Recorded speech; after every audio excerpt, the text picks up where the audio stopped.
Está começando pela TV Novo Tempo mais um programa Evidências, sempre em busca de fatos que comprovem a veracidade histórica da Bíblia Sagrada.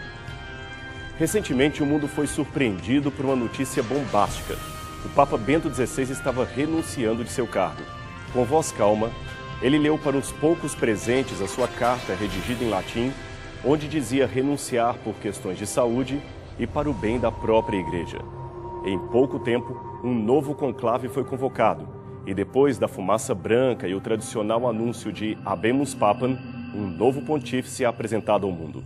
Novamente, para surpresa de todos, ele, embora descenda de italianos, vem da América Latina e adota o singelo nome de Francisco, homenageando aquele que talvez foi o santo mais humilde de toda a hagiologia católica.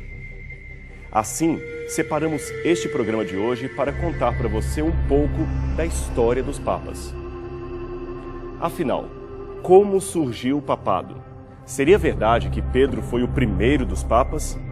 É verdade que o papa é a besta do Apocalipse?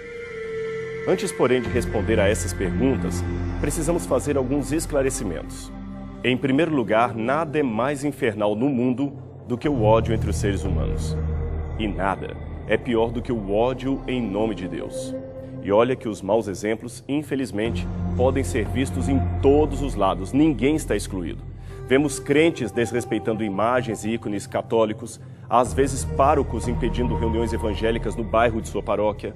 Enfim, qualquer desrespeito à crença do outro é algo abominável. Nós que nos dizemos religiosos, devemos, acima de tudo, aprender a discordar com classe e respeito e, juntamente com isto, ter claro se nossas convicções religiosas são de fato baseados em elementos concretos ou em crendice, tradição ou achismo. Com base nessas observações, eu preciso apenas acrescentar uma coisa para você. Respeito não significa silêncio ou concórdia em tudo que o outro diz. Portanto, se alguns amigos católicos talvez se surpreenderem com o que vamos revelar neste programa, sugiro apenas que investiguem os fatos e vejam a procedência ou não daquilo que vamos dizer aqui. Voltando, pois, à questão papal, a versão tradicional do catolicismo afirma que o apóstolo Pedro teria sido o primeiro papa. Logo, a história do papado, de acordo com essa versão, teria começado no momento em que Cristo confere a Pedro as chaves do reino, dizendo: Tu és Pedro, e sobre esta pedra edificarei a minha igreja. Mateus capítulo 16, verso 18. Vou dar agora os argumentos comumente usados para dizer que Pedro seria o primeiro papa, e também por que discordo deles. Em primeiro lugar, dizem que Pedro é o mais citado nos evangelhos. É verdade que os evangelistas fazem referência a Pedro pelo menos 171 vezes, mas se apontarmos todo o Novo Testamento, o nome que mais se repete ali destaca não é o de Pedro, e sim o de Paulo. Ademais, se a ocorrência de nomes é sinal de hierarquia, saiba que o nome apostólico mais mencionado nos evangelhos depois de Pedro é o de Judas Iscariotes, e nem por isto podemos dizer que ele seria o mentor dos demais. O temperamento expansivo de Pedro, a sua energia, certamente o colocavam em destaque. Era apenas uma questão de personalidade. E é claro que ele foi um dos líderes da igreja, conforme vemos no livro de Atos. Porém, jamais foi o topo da lista ou o papa dos demais apóstolos. Não há nada, nenhuma indicação histórica ou bíblica que aponte para uma liderança, digamos, papal por parte de Pedro. Em segundo lugar, afirmam que Cristo muda o nome de Simão para Pedro. O argumento por detrás dessa fala é que, se Cristo mudou o nome de Simão para Pedro, isto era um fato excepcionalmente importante para indicar que Pedro deveria ser o líder dos demais apóstolos. Por isso, Jesus mudou o seu nome. Ora, o problema é que Pedro não foi o único apóstolo a ter seu nome trocado por Jesus. Não, o Senhor também mudou os nomes de Tiago e João, a quem chamou de Boanerges. Isto você pode encontrar em Marcos, capítulo 3, verso 17. Mudar o nome aqui é apenas colocar um apelido carinhoso e não colocar alguém à frente do grupo. Em terceiro lugar, apontam a lista dos apóstolos como argumento para Pedro. Os teólogos católicos observam aqui que sempre que o nome dos 12 apóstolos é mencionado, o de Pedro vem em primeiro lugar. Aliás, Pedro é citado até em uma expressão coletiva. Pedro e os que o acompanhavam, como está em Marcos capítulo 1, verso 36. Ora, novamente, como dissemos, é ponto passivo que Pedro exerceu certa liderança sobre o grupo, mas isto foi apenas por um pouco tempo. Assim que a igreja se organizou, o primeiro líder efetivo não foi Pedro, e sim Tiago. Você pode encontrar isso em Atos capítulo 12, verso 17, Atos 15, verso 12 e Gálatas capítulo 1, versos 18 e 19. Em último lugar, aponta-se para a frase, tu és Petrus.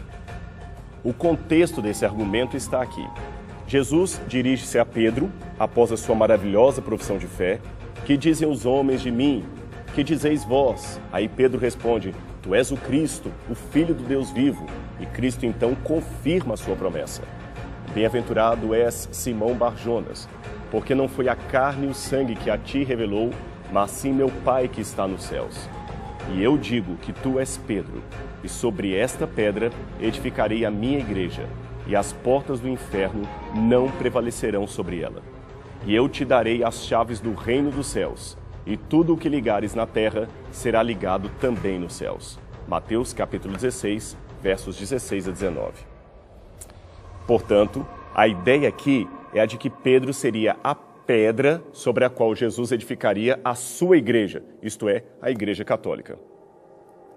Eles ainda baseiam este entendimento no trocadilho entre as palavras Pedro, Petros em grego, e pedra, que seria Petra.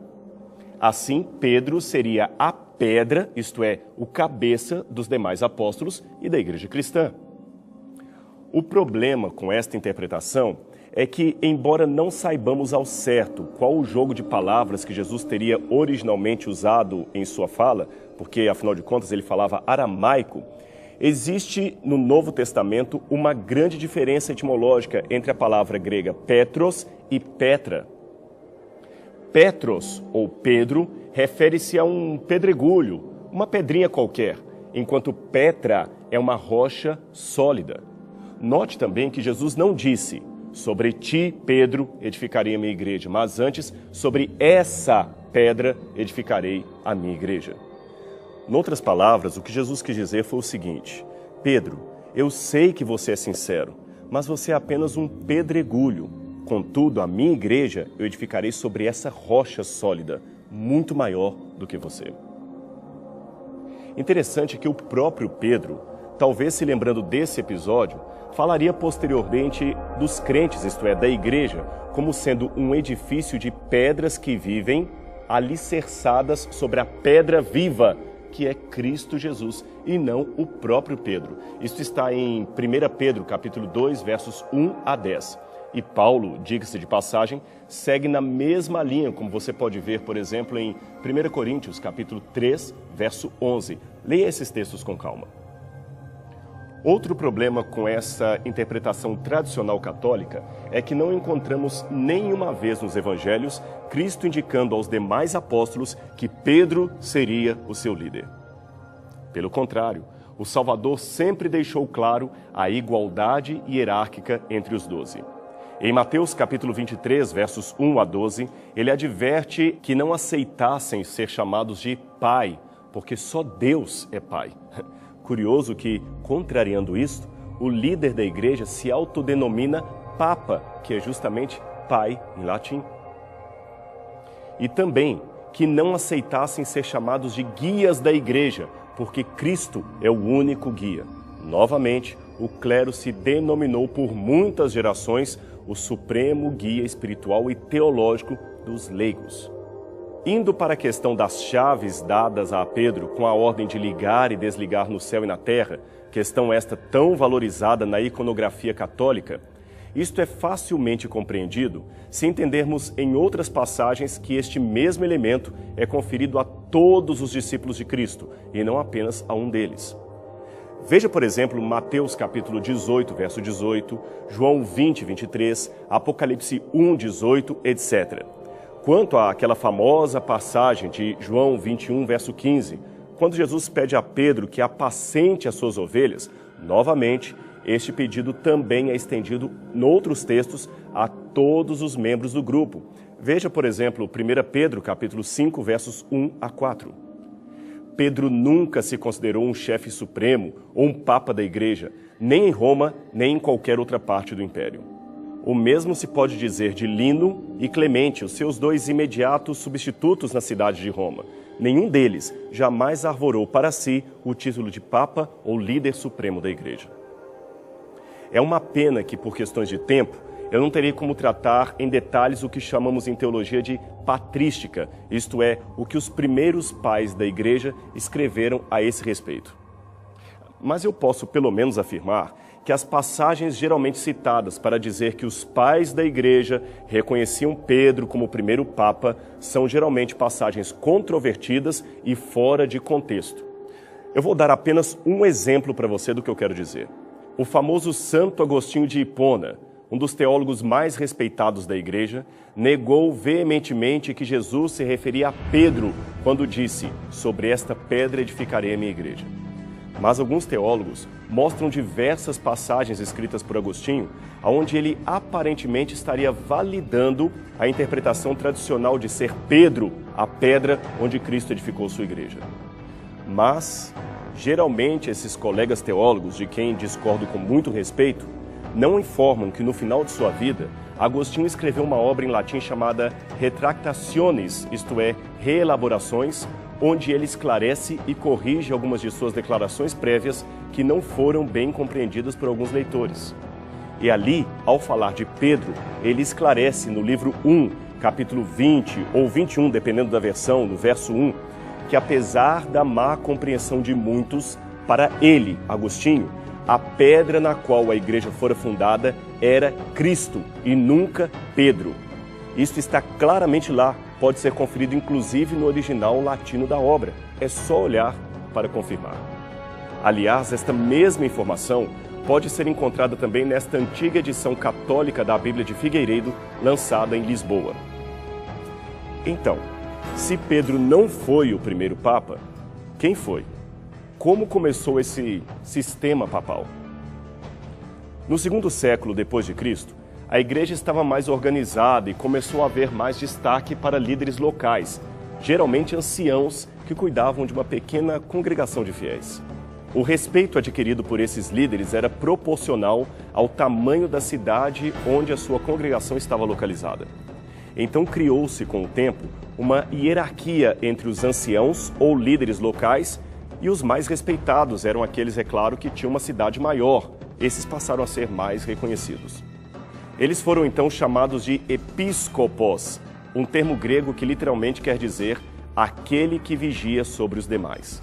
Este termo, episkopos, já aparecia umas 5 vezes no Novo Testamento, mas com um sentido bem diferente daquele adquirido posteriormente. De episkopos veio a palavra bispo, que usamos até hoje. Agora raciocine comigo. Como dissemos, quanto maior a cidade, maior respeito teria o bispo que cuidava da igreja local, certo? E qual seria a maior cidade daquele tempo do Império? A cidade de Roma, é claro. Então era de se esperar que o bispo de Roma teria maior destaque do que os demais. Sendo assim, quando em 475 de nossa era, o Império Romano Ocidental caiu nas mãos dos bárbaros, a cidade de Roma tornou-se então o reduto inicial das tribos invasoras que dividiram o reino entre si.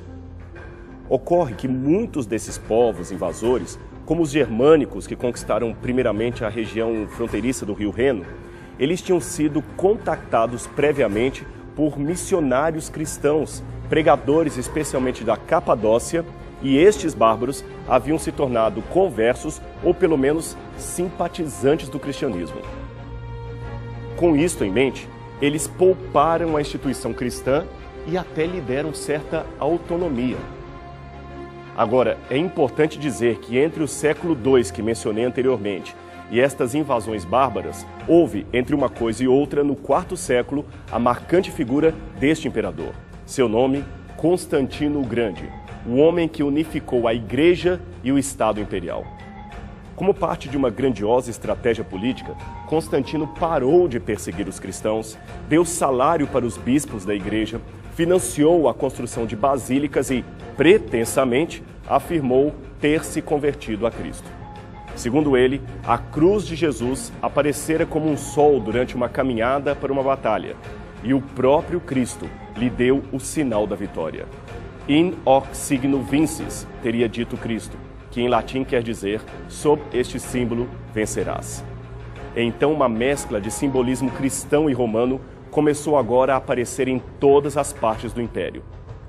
Decretos e mais decretos favorecendo o cristianismo foram expedidos. A igreja agora já não era apenas católica, isto é, universal. Ela passara a ser católica, apostólica, romana.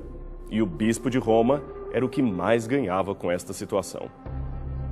Ele, aliás, não tardou em pleitear e conseguir mais e mais destaque sobre os demais bispos da igreja.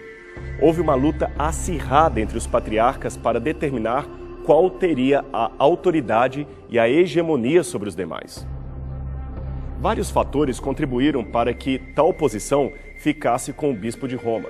O seu sucesso em resistir a várias heresias e movimentos deu-lhe uma alta reputação de ortodoxia, enquanto várias facções contendentes de várias partes do império frequentemente apelavam para o bispo de Roma para decidir sobre as suas dissidências teológicas.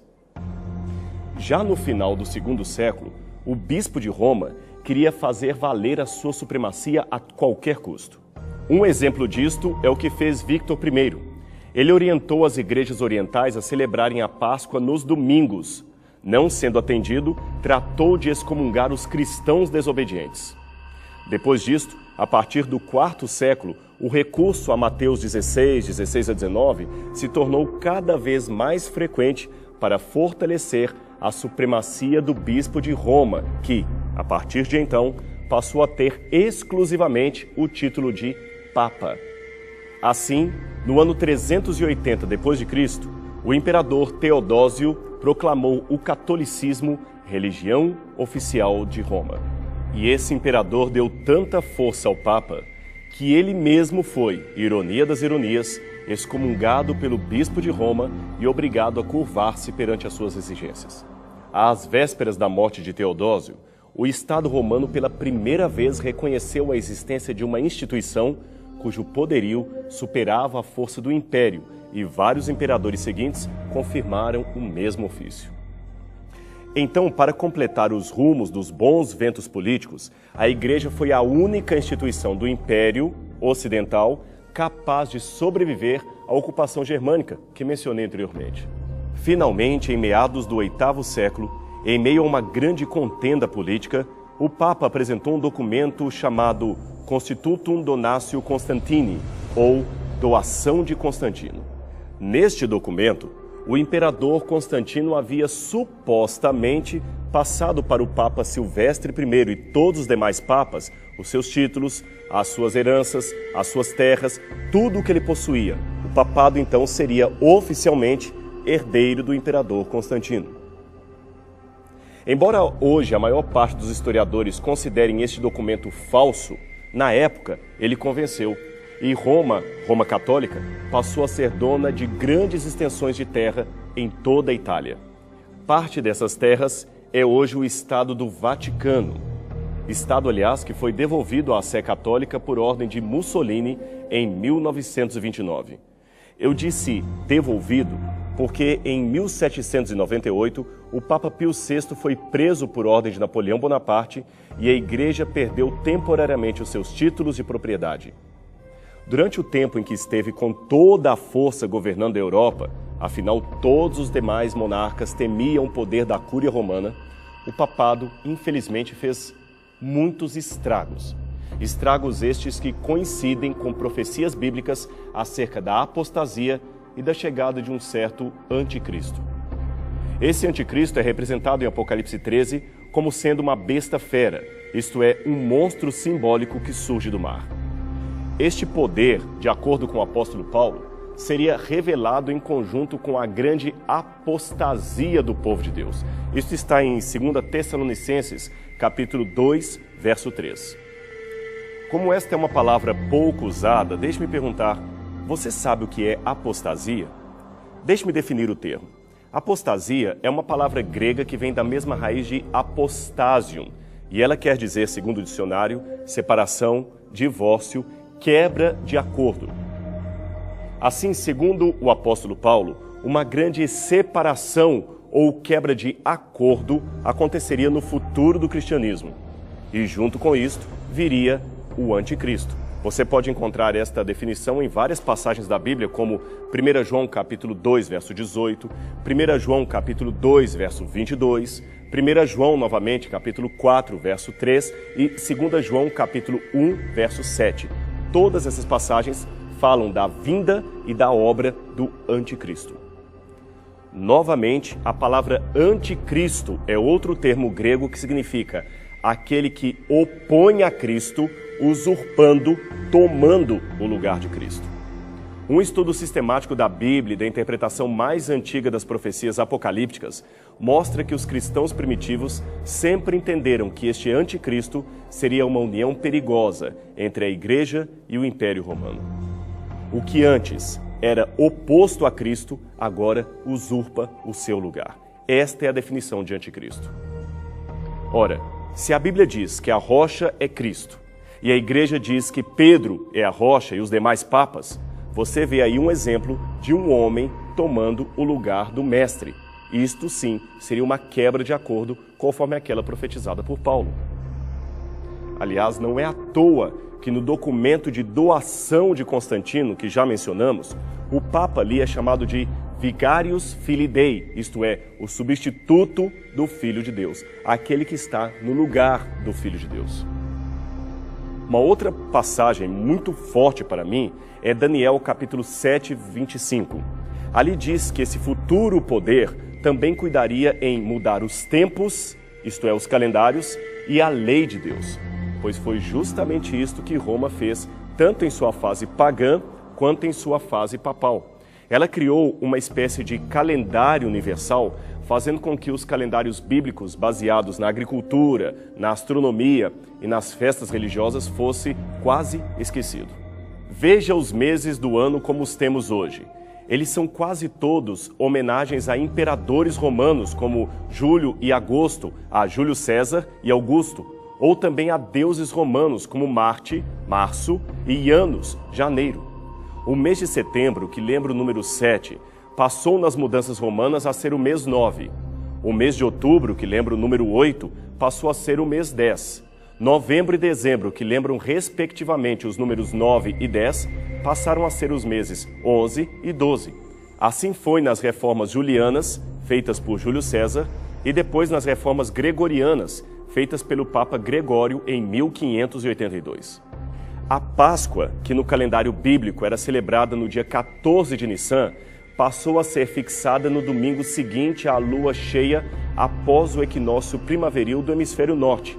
Isto apenas para acomodar no mesmo calendário eclesiástico as festas religiosas católicas e as festas pagãs de Baco, o deus romano do vinho, festas estas que deram origem ao carnaval. O mitraísmo, uma religião importante com seu principal culto ao deus Sol, também chamado de Solis Invictus, entrou com força na igreja, graças ao papado, e mesclou a figura de Cristo com a de um deus pagão. Veja esse relevo do deus Sol, extraído de antigas termas romanas. Agora, compare-o com esta imagem de Cristo encontrada numa igreja espanhola do século VII. Neste contexto, o Papa ainda assumiu para si o título anteriormente pertencente ao imperador e que era um título pagão de honra ao imperador como sacerdote do deus Mitras, o deus Sol. Esse título era Pontifex Maximus, ou Sumo Pontífice. Significa o principal construtor de pontes entre os homens e o deus Sol. Curiosamente, o mesmo título hoje largamente usado pelo Papa, que também é chamado de Sumo Pontífice. Não é à toa que a Igreja justamente institui como dia de guarda, o dia de feriado cristão, o dia do Sol, dies solis, dia que, aliás, veio em lugar do sábado bíblico. e dia que foi também rebatizado com o nome de Dies Domini, ou Domenicus, que quer dizer domingo, ou dia do Senhor. Agora, na Bíblia, o dia do Senhor não é o domingo, e sim o sábado. O domingo foi colocado no lugar do dia de guarda prescrito na Bíblia. Veja novamente esse detalhe. No calendário bíblico, o sábado é chamado de sétimo dia da semana, mas a cultura eclesiástica fez do domingo o sétimo dia. É por isso que, contraditoriamente falando, o domingo encerra o chamado fim de semana. Mas veja que estranho, o dia seguinte é chamado de segunda-feira e não de primeira-feira. Com isso em mente, nós podemos passar para a segunda parte da profecia de Daniel, capítulo 7, verso 25. Afinal de contas, ali diz que esse poder não mudaria apenas os tempos, isto é, os calendários, mas também a lei, isto é, a lei de Deus. Agora, pegue em sua casa uma Bíblia católica, e abra qualquer Bíblia católica, protestante que seja, em Êxodo capítulo 20. Depois tome um catecismo e abra na parte que fala dos 10 mandamentos.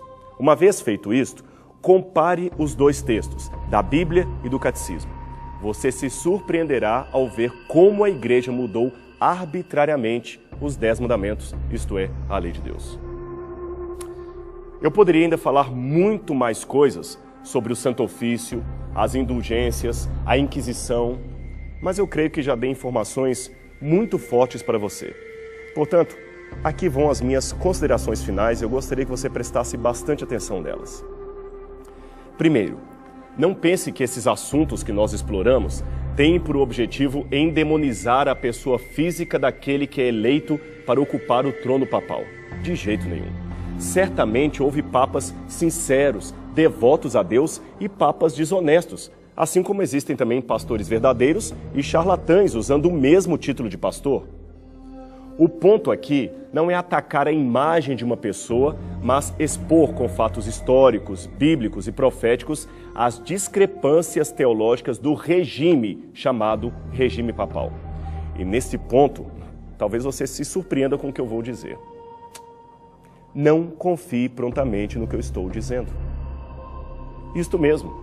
Essas informações que você recebeu foram dadas com o fim de que você investigue por si mesmo os fatos e conclua a respeito do que está por detrás do maior sistema eclesiástico do mundo, se ele é mesmo um sistema bíblico ou se está cumprindo o papel do anticristo predito na Bíblia.